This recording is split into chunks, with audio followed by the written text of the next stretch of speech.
কৃষ্ণ বুলি আৰম্ভ কৰিছোঁ আজিৰ ভিডিঅ'টো। চ' বন্ধুসকল ব'লক আজি বহুত দিনৰ মূৰত ছবি আঁকিবলৈ যাওঁ। অখা বাপেকে মই ছবি আঁকিবলৈহে ওলাই আহিছিলোঁ, পালোহি বা ঘৰ। এইবোৰ হেৰি নাচানি পেন পিন্ধা নাচানি মানে কথাটো কি হ'ল, মই যে ছবি আঁকিম, ছবি আঁকিবলৈতো ৰং লাগিব, গতিকে ৰঙৰ কথা পাতি দিয়া মানুহজন আমাৰ বাহঁতৰ ঘৰৰ ওচৰৰ। গতিকে পালোহি স্কুলখন য'ত আমি ছবি আঁকিম। তুমি এখন স্কুলত নপঢ়া জানো?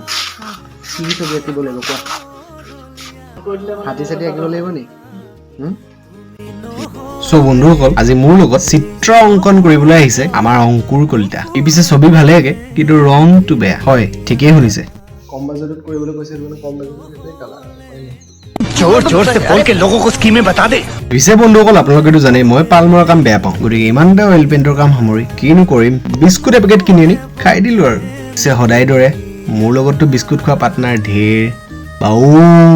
পিছে বন্ধুসকল জেনুইনলি কৈছোঁ, কাম কৰি থাকিলে মানে মই কণ্টেণ্ট শ্বুট কৰিবলৈ পাহৰি যাওঁ। ভিতৰত কিবা কিবি আঁকিলোঁ বাৰু, যিহেতু কালাৰটো বেয়া, গতিকে কাইলৈ ভালকৈ কালাৰ আনি ধুনীয়াকৈ কালাৰ কৰিব লাগিব। বৰ্তমান পেট পূজা ভাগ কৰি লওঁ। আজিলৈ আহিছোঁ, লাইক শ্বেয়াৰ ছাবস্ক্ৰাইব। পিছে আমি কিমান ফিল্ড লৈ গান শুনি খাই আছোঁ শুনকচোন।